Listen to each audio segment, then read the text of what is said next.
भावना को भावना से फूट डालकर कर रही है राज। इस छोटी सी बात को अब तक समझा नहीं है समाज।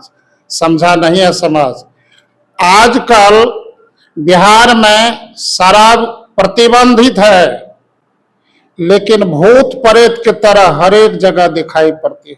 भूत प्रेत दिखाई दे रहा है। भूत प्रेत के तरह दिखाई पड़ता है, प्रकट हो जाता है। ये सरकार निकम्मी सरकार है। इस सरकार जब भी जो सरकार लागू करती है, जैसे गुटखा प्रतिबंधित कर दिया, हर जगह गुटखा।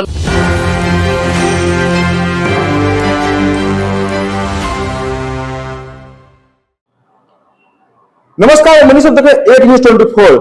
बिहार में संपूर्णतः शराबबंदी है, उसके बावजूद पटना में जो है धरने से शराब मिल रही है। कल बता दें, कल जो है पटना के विकास भवन में शराब के बोतल मिलते हैं। इसी संदर्भ में जो है 80 देशी पार्टी के राष्ट्रीय अध्यक्ष नरेंद्र जी है, उन्हीं जानकारी लेते हैं। चैनल स्वागत है आपका। चलिए, आपके चैनल को ढेर सारी शुभकामनाएं। बिहार में पूर्णतः शराबबंदी है सर, उसके बाद भी पटना के विकास भवन में शराब बरामद हुए, बोतल किस तरह देख रहे हैं साहब? सवाल शराब का नहीं है, सवाल बिहार के विकास का है। सवाल दारू का नहीं है, सवाल बिहार में भ्रष्ट नेताओं का है। बिहार बर्बाद हुआ है दागदार नेता, तेरे लिए तेरे लिए तेरे लिए। देखिए, कहावत है कि राजनीति समाज को समाज से, भावना को भावना से फूट डालकर कर रही है राज। इस छोटी सी बात को अब तक समझा नहीं है समाज। आजकल बिहार में शराब प्रतिबंधित है, लेकिन भूत प्रेत की तरह हर एक जगह दिखाई पड़ती है। भूत प्रेत दिखाई दे रहा है। भूत प्रेत के तरह दिखाई पड़ता है, प्रकट हो जाता है। ये सरकार निकम्मी सरकार है। इस सरकार जब भी जो सरकार लागू करती है, जैसे गुटखा प्रतिबंधित कर दिया, हर जगह गुटखा मिल रहा। जो यह नियम लागू करती है, जो प्रतिबंध करती है, वह बिहार में चालू हो जाता है। यह तो सोची समझी साजिश है कि हाय हाय रे मजबूरी, दारू बिहार में कैसे आ जाती है, यह तो जानना आम लोगों को बेहद जरूरी। आज जो बिहार में भ्रष्टाचार है, कदाचार है, वह चरम सीमा पर है। बिहार का कोई ऐसा विभाग नहीं है जिसमें भ्रष्टाचार की गंगा नहीं बह रही है। अरे घूसखोरी बिहार की सबसे बड़ी कमजोरी। यह बिहार चाहकर, सोच समझकर एक नए प्रकार की राजनीति चाह रहा है। ऊंची छलांग लगा करके युवाओं को, छात्रों को, विद्वानों को, साहित्यकारों को आगे आने की अपील कर रहा है। एक सवाल है, जब से बिहार में शराबबंदी हुआ तब से धड़े से शराब कभी एमएलए फ्लैट में मिलते हैं, कभी विधानसभा में मिलते हैं, अब तो विकास भवन में मिलने लगे हैं। इससे समझ लेना चाहिए कि उजला कुर्ता पहनने वालों के दामन में दाग लगा है। वह छिपाए तो कैसे छिपाए।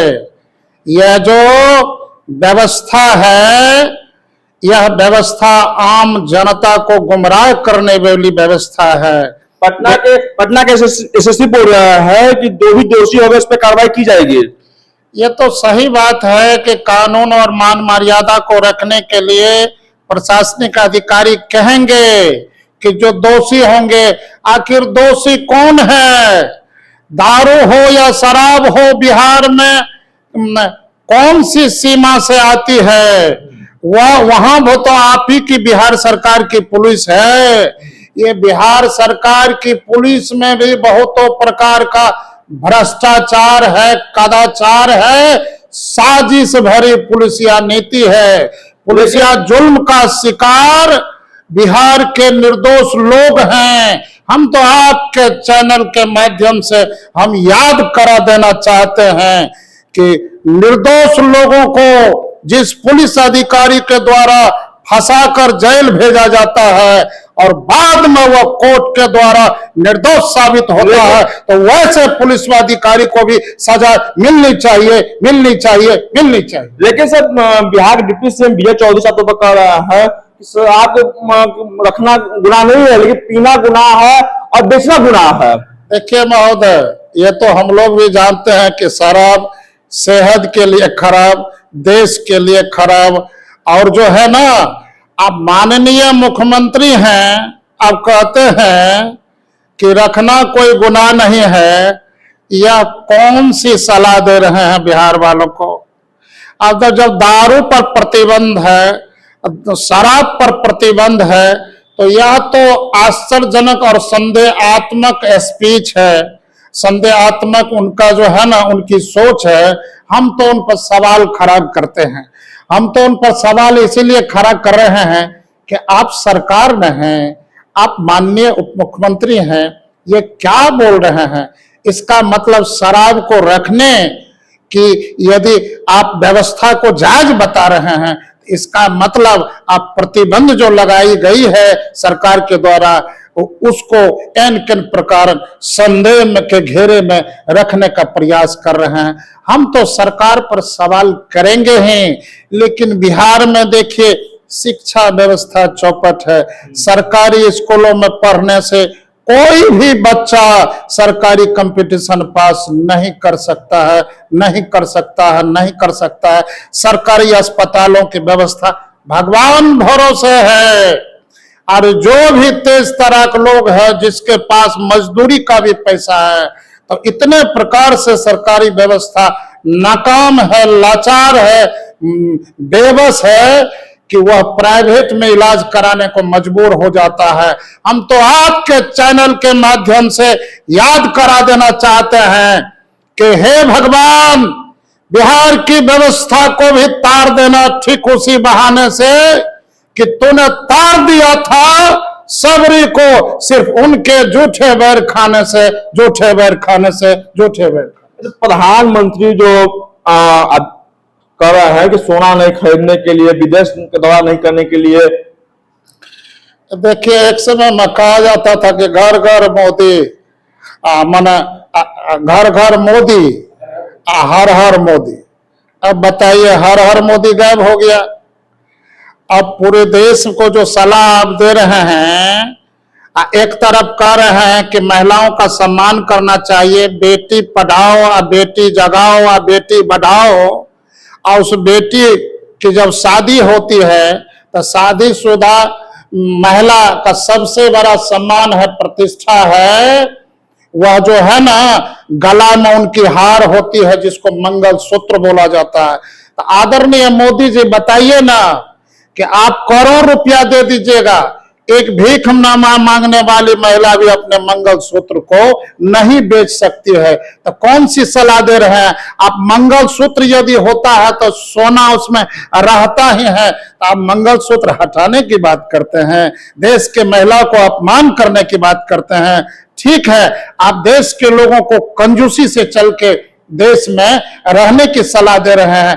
आप देश में इतने देश घूमे, 100-150 देश घूमे, आप हवाई जहाज से घूमते रहिए, 1 रुपया में अडानी अंबानी को 1-1 एकड़ जमीन देते रहिए, देश के खजाने को लुटाते रहिए। 78,000 करोड़ जो बैंक का लोन था, अडानी को फ्री में माफ करते रहिए। इधर देश की जनता को गुमराह करने के लिए और कंजूसी से पैसा बचाने के लिए देश के हित में बोलते रहिए। ये जायज नहीं है। यह देश समझ रहा है और देश का लोग क्या कह रहा है समझ रहे हैं। कह रहा है कि हमारे जालिम नेता कितना जुल्म करेंगे सत्ता के गलियारों से, आने वाले समय में चप्पा चप्पा गूंज उठेगा इनकलाब के नारों से, इनकलाब। तो आप सुन रहे थे, आप देख रहे थे असली देशी पार्टी के राष्ट्रीय अध्यक्ष रविंद्र सिंह को। इस सारे प्रश्न जवाब दिया। तमाम खबर देखने के लिए एक न्यूज़ 24 से बने रहे। धन्यवाद।